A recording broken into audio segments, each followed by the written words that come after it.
Welcome back to the Nige-Rider garage, and here we are. Yes, it's a bit messy, but I've been doing some work. Anyway, we're helping another subscriber today, so stay tuned.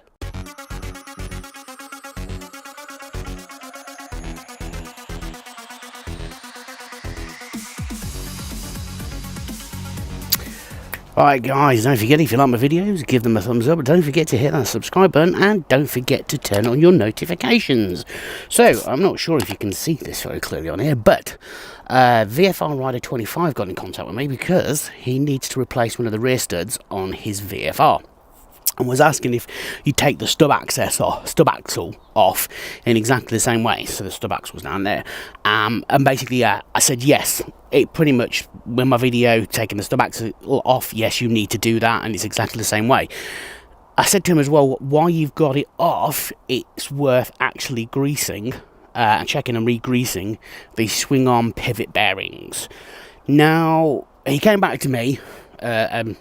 Basically thanked me for the reply, but then asked about how do you go about re-greasing the pivot bearings, and I thought that's a very good question, and one which I shall answer now.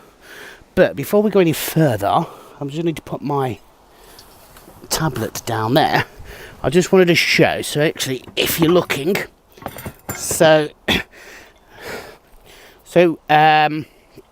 yes. So VFRrider25 needs to change this, but in order to change this, you actually need to get the disc off because it's there. So you need to hammer it out and hammer a new one in. So in case you was wondering. So he's got that as an idea. So we'll get rid of that, and we'll get our swing arm up here. Right, now this is our swing arm. This is our bolt that goes right the way through, so it holds not only the foot pedals on, but it also holds the swing arm in place. Now here's something I'm not sure many people realise, and I apologise if you have done, and I'm not trying to teach you to suck eggs or anything like that, but the VFR actually bolts the swing arm to the back of the engine, and it literally is. So there's the actual final drive there, and that's where the swing arm bolts through. So it's going to get hot. There's no two ways about it, because the engine, correct, the cylinders 3 and 4, I'm sure that's cylinders 3 and 4, sorry, 1 and 3. So that's cylinder 1, that's cylinder 3 are at the back of the engine, and they are very close to where it actually bolts through. It just bolts through there, so that goes through there, like so. So this is going to get warm. This is going to get warm. If that gets warm, these bearings in here, so there's your bearings in there, so that's one lot and that's the other lot, are going to get warm at the same time. Now this side has roller balls, this side has needle bearings. Now, if I remember rightly, if you can, I'm not sure if you can hear that, but there's grit in there, because you can hear it grinding. So they really need to be able to move smoothly without any grinding whatsoever. You can hear that? That's the grinding. So that's got grit in it. So that needs, obviously, now it might be a case of that they just need washing out. And as I said, re-greasing. It may be a case of that they need replacing. Now on this side, I have ball bearings. And these are pretty seized. There's not much movement, and you can feel it's quite gritty when you get your finger inside.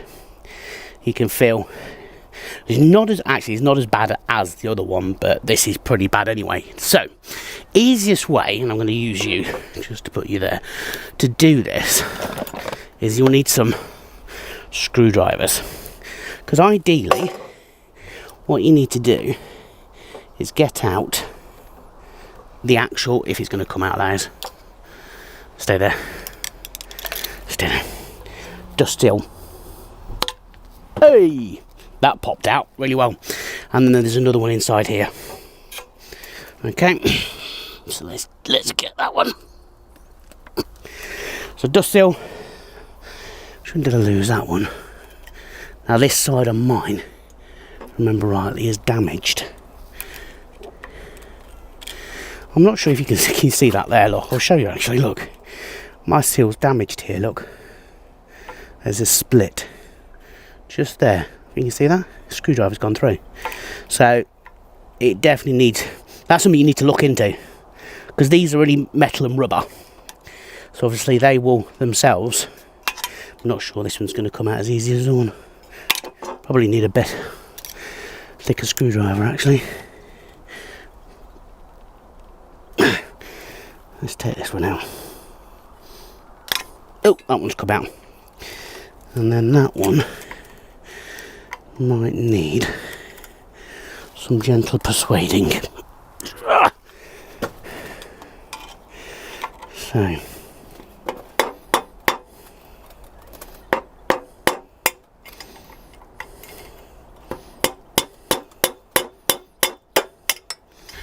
and there she comes out. So there it is. Now these can be discarded. They're really, really cheap. They're not expensive at all. So obviously get your as I say, get your dust seals out. I'll say that one shot off. I'm not sure where. Ah, it's here, look. Here it is. Here it is here. Got it. So it's there, look. And then there should be another one. Which I've lost somewhere. 1, 2, 3. It's actually 4. Where did I put the other one? So there's actually 4 there's actually 4 seals. One there, one there, one there. And all these are dust seals. Oh, look at that. I've just picked up a load of dirt out of this one. So, now you've got the dust seals out, you can actually look inside. If you look inside there, you can see the bearing. And actually, if you look inside, where's my screwdriver, of mine, you can see, look, there's dirt there. And a lot of dried up grease.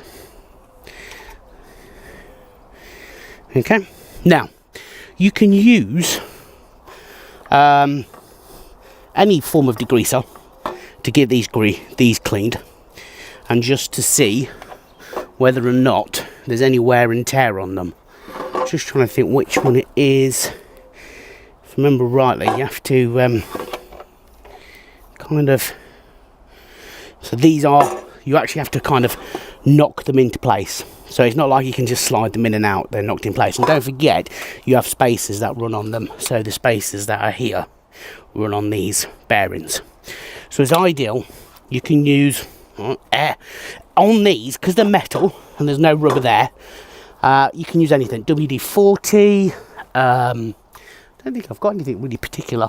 Degreaser, the no-nonsense stuff that I've got would work on these. And all it is clean them up the best you can, look at them, and it's a case of to see if there's any kind of, although saying that, looking at these, I might not need to change my bearings, although they're dirty and they're gritty. These needle bearings do look okay because they're shiny all along. Ah, there we are, that's what I'm looking for.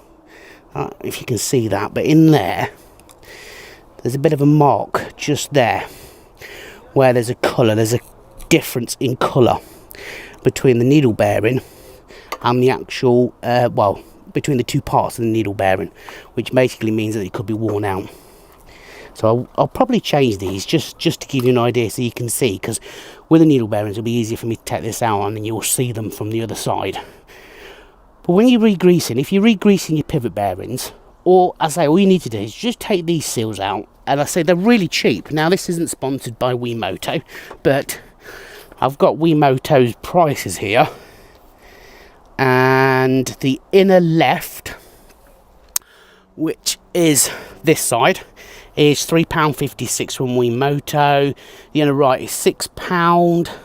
The outer left is £3.56, and have I got the other one on there? It's probably on that side. The outer right is only £1.14. So the seals are not expensive, and it's well worth getting them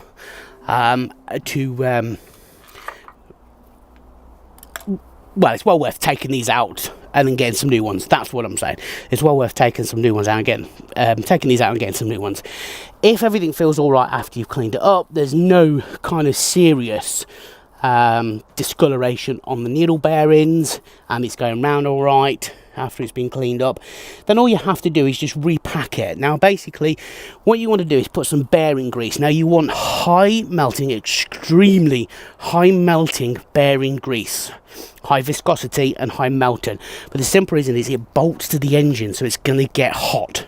So you need something that melts at high temperatures as opposed to low temperatures. Copper grease, if I remember rightly, is a very low temperature melting grease. So what will happen there is it will just run out. It'll just literally run out of the seals and burn up, in fact, because if it gets too hot, it will just burn up and disintegrate. It will just break down and disintegrate. So you want some really high quality, extremely high viscosity or high temperature melting bearing grease. And it's just a case of popping it inside here, working it around so that it goes all the way around your bearings, and then you've got a gap between where the bearing is and where the seal is. So when you put the new seal in, you want to pack some grease in around there. So obviously what happens is as it melts, it goes around the bearing and reforms back onto the bearing. And the same with this side. There's more space this side than there is on the actual between the actual bearing and the actual where the seal fits. Because if you look here, you can actually see there's a discoloration. So that's where the bearing, that's where the seal sits, sorry, which is ends there. Then you've got this gap, which is this brown gap from here to here, which is where the bearing is, and that's where you want to pack the grease, is inside there, and work it all the way around and work it into the bearing. Okay, and then the same the other side is to get it inside with the roller bearings. You need to pack it inside there. Is literally pack it in, roll it around until it actually spreads around inside. And what happens is if you put some this side, after a while it melts inside these bearings. Now don't forget, these bearings don't actually rotate all the way around. They kind of, because they're a pivot, so they need to stay in one place and rock. So what you might find is that they're more worn one side than the other. So you're just checking for any play as well as you put, and all you gotta do is put your finger in there. You just put your finger in there like I'm doing like this, or your thumb, and just roll it around and see what it feels like. Okay, if it feels gritty like this one and sounds gritty, then or you need to give it a good clean out. I say WD-40. That WD-40 or some sort, or in fact actually, do you know what, I was just thinking about it, chain cleaner. And I did have some around somewhere. I don't know what I've done with it. Chain cleaner would probably work as well. And as you squirt it in there, what you'd see is you'd see dirt come out the other end. And that's basically it. It's one of the most simplest things to do. And I would imagine one of the overlooked. Because the last thing you want is this seizing up or collapsing, come to that matter, because it will affect the rear wheel, because you'll get you'll get this kind of rocking motion on the rear wheel, and you don't want that. I hope that helps. I hope people understand what I'm saying there, and I hope that helps. And I hope people realise that it is vital. So obviously, if you're doing something like the brakes, and you're having to clean your brakes up and refurbish your brakes, it's ideal to get your swinging arm off if you've got a VFR. It is literally only, I said 2 bolts to VFRrider25, but it's actually 3. It's just the bolt that goes through. It's the bolt up here which holds your shock absorber on, and then it's the bolt at the bottom here which is your linkage, your dog bone. 3 bolts, your swing arm will come straight out, and that's it. So if you're having to do any work on the back end, and it does recommend in the Haynes manuals to do this on a regular basis, because it's not one of the things, it's a non-scheduled maintenance item, and it's something I believe that's most definitely overlooked a lot by people.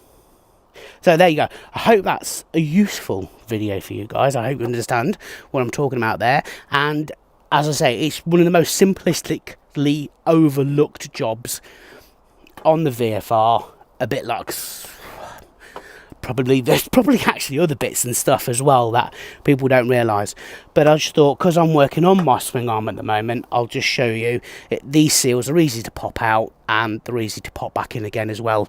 All you have to do is just put a bit of grease around it, and one thing I do usually do is keep the old seals, here it is, because there is metal inside these. I keep the old seals and I put the old seal over the new seal and use that to drive the new seal in. So I push it in so far. That's that one. So I push it in so far, and this will probably go back in straight away actually, yeah. So it goes straight in. And then what I tend to do is put the old seal on just to make sure, and I put it on backwards to make sure it fits in properly. Does that make sense? I hope that makes sense. Anyway, so yeah, I apologise for no video Wednesday. My asthma's been playing up something chronic, and I just couldn't do it. I really couldn't do it. You might detect I'm a bit out of breath today. So there we go. So I'm hoping you've got some good information from there. And say another subscriber helped out. And another video. It's a bit of a different day, but it's just to replace the video that I missed on Wednesday. Cheerio. Have a good day. Catch you later.